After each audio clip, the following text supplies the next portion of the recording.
It is 6 o'clock on the tablets. on the tablets. All right, well, Yeah. all right, we're going to call this Committee of the Whole meeting to order. In compliance with the Open Meetings Act, a current copy of the act is available at this meeting. Madam Clerk, can you please take roll? Augustine Schulte, Here. Barr, Here. Hemer, Here. Jablonski, Grishaw, Lohr, Here. Roth, Here. Schilling. Here. Council President Augustine Schulte, the roll has been called. Thank you. Our first item on the agenda tonight is a discussion on the changes to the organizational structure of the fire department. Mrs. Vasicek, would you like to lead us in this discussion, please? Yes, please. All right, so over the course of the last 6 weeks or a couple months, actually, we have been working with the fire department. In early August, we posted for the fire chief position. That was open for about a month, and we got 4 applications, and all of them were from out of state. None of them had the working with the volunteer and paid department like we have and is so important to the way we operate here in Columbus. So that was an issue. And then none of our existing staff that would be qualified to take that position applied for the position.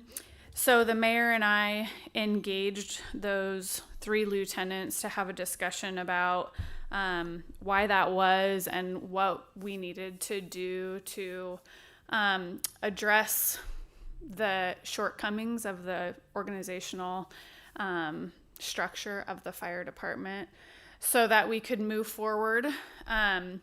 So really, that's what caused all of this discussion to begin. And when we met with those 3 career lieutenants, we talked about a number of things, including the change in call volume, which means a change in workload. You can see here the first chart I have in the memo is just call volume change from 2010 to 2020. And that increase is just over 33%. Staffing in that same period of time did not grow at that same rate. Now, is it always going to grow at the exact same rate? No, it is not. But we added 1 full-time position in that period of time, and that was the full-time paid chief.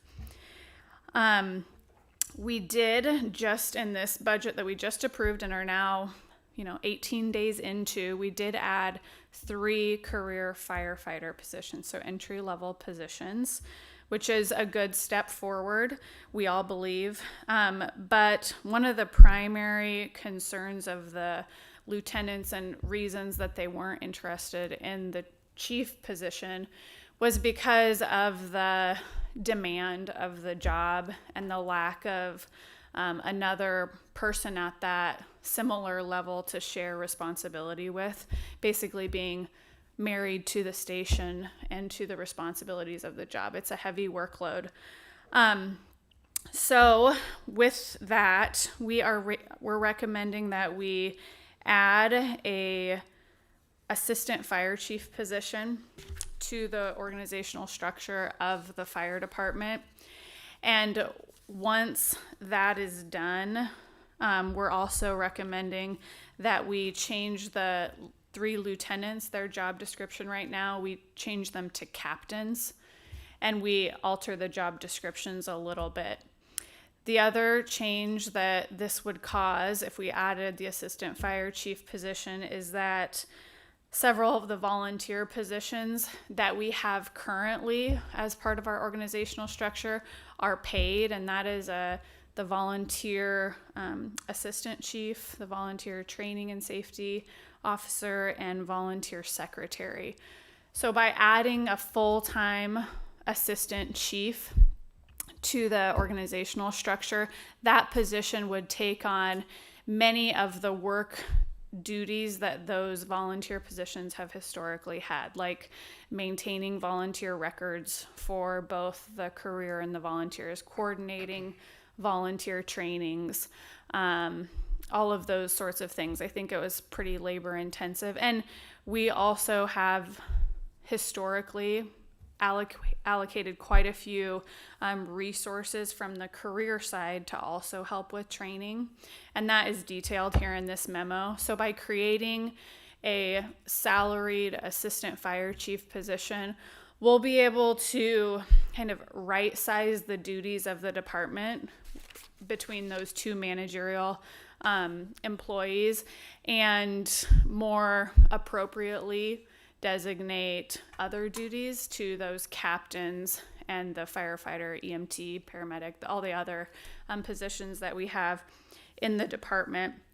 So since we're recommending that those 3 volunteer positions are not necessary because of the creation of the full-time assistant fire chief, we still believe that a volunteer command level position is necessary to the structure of the whole department. So we're recommending adding a volunteer captain. So right now, the organizational structure of the fire department, and you have some charts in the memo here, but the first chart is today's organizational structure, and you can see that it's a career position and then a volunteer position. And if you want to go to that page, you can.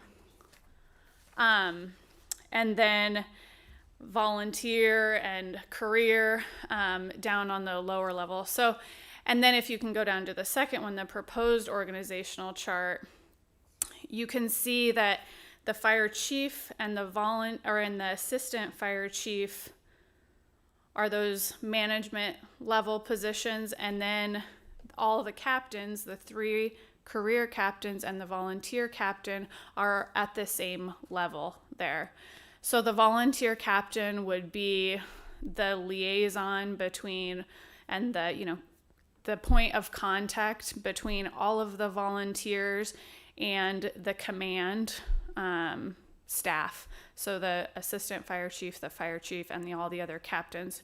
It is the goal that that volunteer captain be a member of the command staff, that they attend command meetings, that they participate in all the volunteer meetings, that they help career staff understand what it is we, the city career employees, can do to make volunteering more successful and what we can do to support that, because maybe that's been lacking in the past, I think.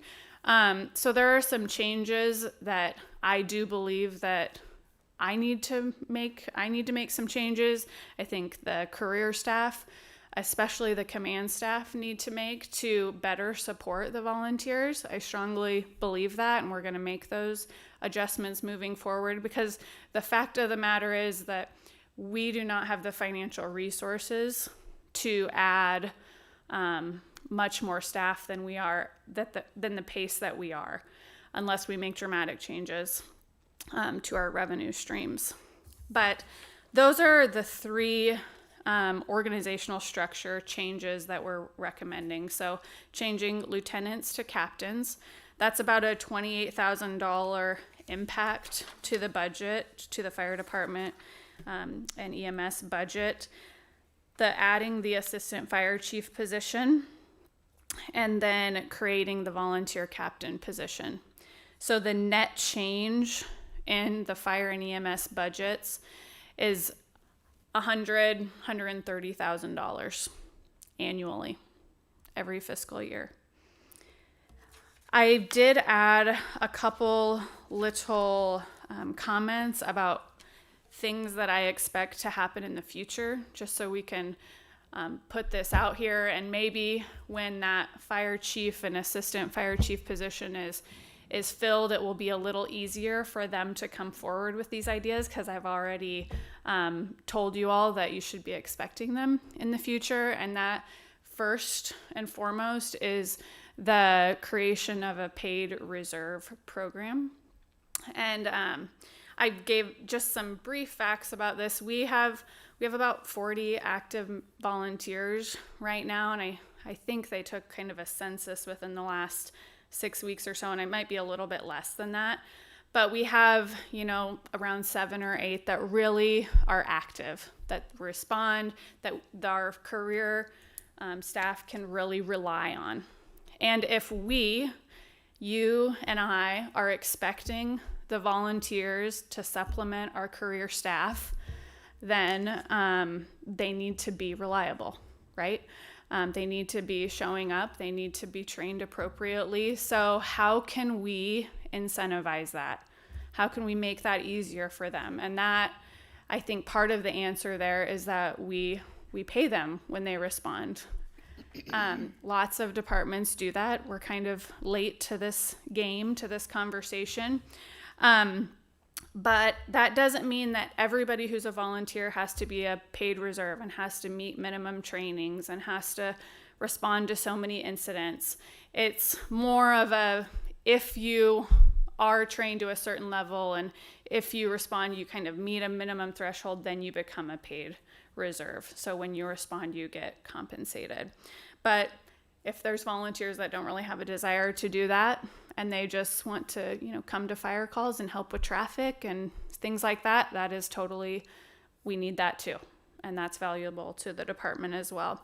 One thing I didn't mention about the creation of the assistant fire chief position and the other changes is that we hope that the assistant chief and the chief are filled internally. We really think that's the best answer moving forward, just because our department is very unique compared to even just other departments in the state of Nebraska. But of course, if an outside applicant that's fantastic comes in, that is a different conversation. But if we fill those two positions internally, then that means we're going to have 2 captain positions open, which will probably be best to fill internally. And then you have to backfill, right, the captain positions. And if you backfill the captain positions, it's likely going to be internal firefighter EMT level of employees. So, and these are all 3 levels of this is civil service protected positions. So it is going to be, to really get through this process, especially if we're hiring internally for all of them, it's going to be a 6 to 9 month process to really bring this to the finish line, just because of the time that it takes to go through that process. The last item in the memo that I wanted to touch on was that revenue stream. How are we going to pay for changes like this to the department? And first of all, I just wanted to remind you that we did, about 9 months ago, we talked about fire fees and industrial tracks.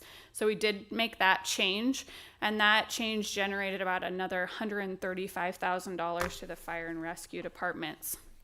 So that was a great step forward. And that was a step forward that we all thought was necessary and went very smoothly because we provide the same service to those areas that we do to the city limits, and they weren't contributing to the expense. Well, there's lots of other areas where we're having that same issue.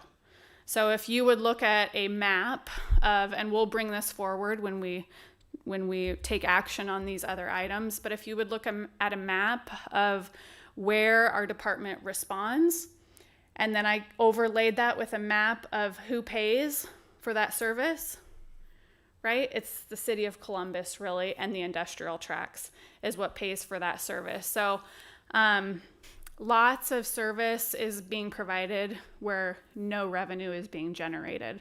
So ways to correct that is, one big way to correct that is through a mutual finance organization. So we have already moved forward with having those conversations internally, me and the finance director and the mayor. So we will be starting that process here of a mutual finance organization going forward. It's quite a lengthy process and would hopefully be in place for the next budget year. But that could generate between $300,000 and $500,000 of additional revenue to the department. And then obviously if we had that in place, we could easily add 3 more, right? Because if we remember, when we added 3 this year, the cost was $550,000. So if that's the point, I guess. For every person we add, we also add a perpetual growing expense. And it's important and it's vital, but it's also very important for us to do that fiscally responsibly. The other item is that we did apply for a SAFER grant. This last round, we were not successful in getting it. We did get some good comments back, so hopefully we'll be able to address those comments and reapply. So if we would get a SAFER grant, that would also help. That would pay for 3 years of positions that would be added with the SAFER grant. So it would give you time to get those revenues in place moving forward. Mayor, is there anything you would like to add? I would just like to add a couple of comments. You touched on them, but I want to highlight them. You know, we do these kind of things by homework, and the homework we often do is looking at our sister cities. You know, all that information is in front of all of you, but the public very seldom gets into the nitty gritty. And you look at what our department provides for the number of staff that we have. What we are providing, what we're offering here as a solution to a growing department is really minor compared to what our sister cities are already doing. We compare often to Columbus, compares to Norfolk, Fremont, Beatrice, and Hastings. 2 of those already have an assistant chief. All of them have way more full-time firefighters than we do. Anywhere in most of them are close to double our full-time fire staff. So I think it's important that we recognize the bang for the buck that we do get, and that we can't take it for granted. We have to get ahead of the game and make sure we are trying to be proactive in the decisions we're making for the future. At the same time, and again, you touched on it, the reliance we have on our volunteer program. It has been an extremely effective program. It has been something that has helped us grow, and something that we are committed to continuing to see that it does grow. Tara mentioned probably there was a letdown that we were not quite aware that it was going on as much as we should have been. So we are making a commitment to stay on top of that as we move forward. And I think we just need to recognize how important that is to the safety of our citizens and the budget that we put together every year. Along with that, I want to mention that as we have grown and will continue to grow, it has been our volunteers that have fed a lot of our openings. So, you know, we do want to continue to feed our needs through our volunteer program. So we need that strong volunteer program. We need it in place. We need the culture to be there that feeds on the desire that we have for that to be a good part of what we need and continue to grow. I think Tara and staff has done a great job of presenting an entire picture where we had shortfalls, where we need to be moving forward as we grow. And, you know, we always worry about how we pay for things. She's laid out some examples of where some revenues can increase as we see these things developing. It will be a slow process. It's not going to happen overnight. It's going to happen over the course of this fiscal year we're in. And, I mean, we want it to happen as quickly as it can. It's just physically impossible to happen boom, boom, boom. So I think it's been laid out very well. I know you've all had an opportunity to look at this, so please open it up to any questions you might have. I would just add that if all is approved tonight, yet this week, we'll advertise both the chief and the assistant chief, and we'll do those positions simultaneously through the civil service process. And once that's settled, then we'll move to hopefully 2 open captain positions, and then the entry-level positions, which will likely be 5 positions because of the 3 new and 2 that would be vacated because of promotions. You want to vacate the lieutenant position then? We would transition lieutenants to captains. So Okay. there would be no lieutenants with this new change. Now, if someday down the road, Charlie Lewis is fully staffed, and then the main station is fully staffed, there would likely be a lieutenant at Charlie Lewis. for each shift, but then the captain at the main station would oversee both Yeah. of those. Any other questions? I would add that we've had a meeting with the volunteers. We called a special meeting and had this exact conversation with all the volunteers. And we did incorporate some changes after we met with them. And I think it was enlightening for the mayor and I. I've had a couple meetings since then with volunteers and longtime volunteers that I really appreciate them putting their time forward for us to better understand.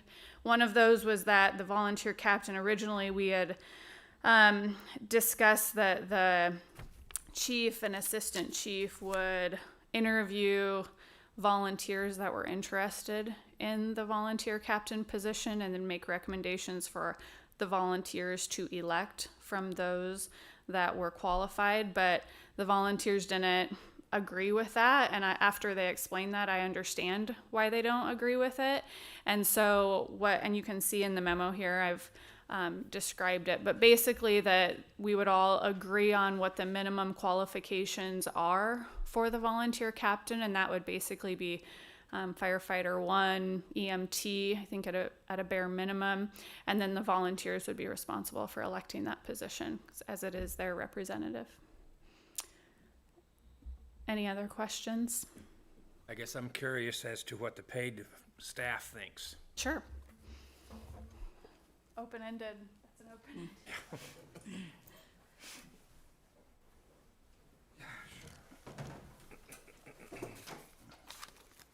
All or none or one or, yeah, so. Good evening, Kyle Lingenfelter. I'm the interim fire chief right now for Columbus Fire Department. The changes that are recommended, I wholeheartedly agree. We need to move forward with the fire department. We've seen some changes over the past couple of years with Chief Miller, and some of those have been good changes. Some of those changes we need to adjust, but we do need to move forward.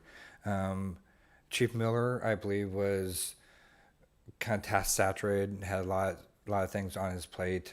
He had a heart for training, had passion for training, which he did really, really well on that.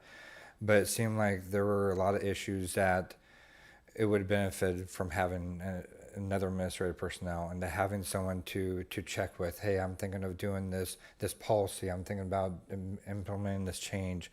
What do you think? I'm thinking about doing this. And having someone to bounce off ideas off of is very beneficial. Being the Lone Ranger, being the only fire chief in that position is very challenging. And so to have another administrative personnel and this as assistant chief would benefit. And this assistant chief, I would imagine, would take on the role of the training officer and train both volunteer and paid. There's a lot of requirements for training amongst the volunteer and paid. We have hazmat at the fire department. We have fire and EMS. And there are so much regulations that follow on that and making sure that it gets covered. Right now, our assistant training officer, he does a good job. He really does. I can tell he is overwhelmed. He seems like he's puts in a lot of hours, but he works a full-time job, and requiring more of him as in the training officer, it's hard. And I think that when you look at how can we grow this department, how can we move forward in this department, the most logical step is to hire a full-time assistant chief to take on that role of training and make sure that we're following regulations, make sure that all the hazmat technicians get their training, that make sure the paramedics get their training, and meet the standard of it. I really believe that this is the next best step. And a lot of problems that the volunteers have addressed at the meeting night, at the information night, I believe a lot of those would be fixed with having more administrative personnel. Any questions from council that I may be able to address? Thank you, what you do. Yeah, absolutely. Kyle, Troy. just a question. Yeah. And it kind of occurred to me when Tara was talking about the volunteers in the base and how it's dwindled and retention. What's your opinion on if we had a volunteer EMS brigade or whatever you want to call it, where they strictly were EMS support? Nowadays, we have a lot of EMS personnel that don't want to have anything to do with fire for one reason or another. So moving forward, what would be your thoughts on that? That's a great question, Troy, Mr. Emer. I've had people come up to me in the past about that. A lot of them have been past students of mine who have really hard on for their heart is in EMS. It completely is. I would hate to turn anyone away. I really would. If they want to do just EMS, if they want to just do the EMT, is more than willing to investigate and see is that a possibility. I definitely think it's a good idea to look into that. And to kind of like what Tara's referring back to is looking at our sister C's. Does even our sister C's do that? I don't know. And if they don't, why don't they? Because I don't want to just jump into this saying that, yeah, that's a great idea, let's jump into it, then find out, we ran into a problem because of this or because of that. But would I be open for that? Oh, absolutely. I think it'd be a great idea. There are some people that have their heart is in fire, their heart's in EMS, and that's what they want to do, or hazmat. I know that one guy that we have on right now who their heart is in hazmat, and he's a hazmat technician for us. Absolutely. If we can utilize the volunteers in the positions that we can, and their passions that we can, and highlight that and be able to run forward with that, absolutely. And it'd be a great thing to investigate into. Thank you. I just have a comment to make. I just really feel like I would like to commend all of the firefighters for being forthright when they were approached by city staff and the mayor, being forthright with your concerns, and to just commend the mayor and city staff for being open to listening to those concerns. And I just think that is just what city leadership and government needs to be like to make our city to work well together. And I'm just very grateful for the way that you've been open with each other and respectful of where everybody's views are. And so I just thank you for all of you for that. Absolutely, totally agree. And to be able to fix the department, be able to move forward, be able to go forward with whatever you want to do, you need to listen to input. You need to listen to the personnel in your department, because it's almost like I hope I'm not offending anyone, like an engineer. If an engineer designs a problem with a mechanic, sorry, a mechanic will say, or an operator will say, well, that won't work because of this and this and this. And a lot of times that gets overlooked. Their input gets overlooked. So totally agree. It's nice to hear the input from the volunteers. I'm sorry. And City Engineer Bogus doesn't vote. City Engineer Bogus doesn't vote on this anyway. We're okay with that. Now, past engineer Roth might, so I'll let you handle it with Mr. Roth. I just set myself up, I guess. No one has anything else for me. Thanks, guys, for your time. Thanks, Kyle. Are there any representatives from the volunteer group here to speak one way or the other?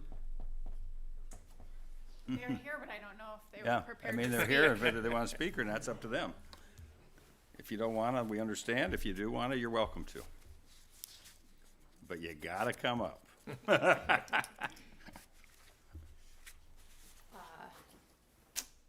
Natalie Porter. I'm a volunteer captain for Engine Company 1 and the president of the volunteer fire department. I think adding more career personnel is long overdue. I think we need, honestly, more. This is a step in the right direction. I came here tonight just to make sure the biggest change we wanted was the volunteer captain was chosen by us. That's pretty much why I came here. So been discussing it a lot, and we want to make sure the volunteers don't go away, because a lot of us work a lot and we give the time we can, and that's all I have to say, unless you have any questions. From what you've seen, Natalie, do you feel there's a roadmap laid out to try to move forward with some of these changes? I guess that's probably the question as you see it. Yeah, I think the changes are awesome. I think Troy's idea of EMS, I brought that up to the past chief before, and like Kyle said, he was heavily saturated. You know, there's only so much a person can do. The lieutenants are saturated, and then our career, when they're getting call after call, and we're at work and we can't leave for certain calls, you know, I feel this step in the right direction. Awesome. Thank you. Thank you.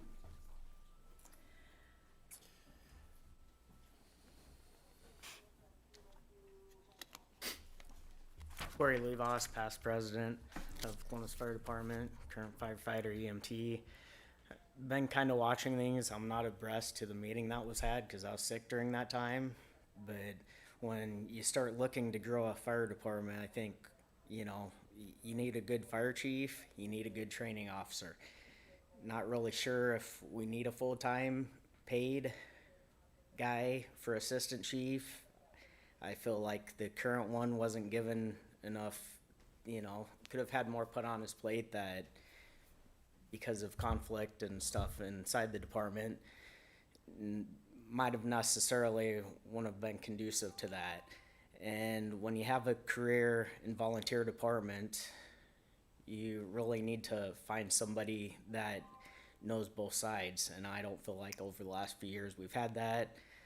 I was part of the membership committee, and one of our duties was getting new members on. And we could get new members on and then start them through a training process, which did get better over the last few years, got excellent results from that, but we're not keeping them on. And I think, you know, we gotta look at that engagement with our volunteers, re-engage them and get a process so that they're getting onboarded faster and getting more engaged sooner instead of having to go through a 6 month process and then finally getting on the department. So I guess, you know, looking at that might do well for people to look at other combination departments in the state instead of just our sister cities, because it looks like the closest one we're related to is Norfolk, and they still have about 600 more calls than us a year. So that might actually help with staffing appropriately too, so that the city ain't overexpending money trying to make us as good as the next town over when they're doing more calls than us. Well, I think one of the things that we feel, we haven't totally broken down all the numbers we get from our sister cities, but when you look at the number of calls, it's believed that they represent transfers also within their community. We don't do the transfers here in Columbus. So there's a big reason why some of those numbers on calls are different. And, you know, I'm not so much looking at the numbers of calls. When I look at this anyway, I look at the numbers that they've got in the complete departments and what they're doing as complete departments. There's huge differences in that regard. But no, I think we hear what you're saying. Big thing, the comment you're going toward is having someone listen to the concerns and then acting on some of those concerns as we grow. And I think for sure. And I think everybody's been doing a great job at including the volunteers with that, you know, as best as they can, but just to continue on that and make sure that we're not forgotten, you know, we actually have a voice in this process, because I think that's going to be really important moving forward. Thank you. Thank you. Thank you. Well, Madam Clerk, I would make a motion to approve the fire department staffing changes as described here. Second. We have a motion and a second to approve the change, or to move to the council and the mayor, the fire department organizational structure as it's been presented. So if you are in favor, vote aye, and those opposed, nay.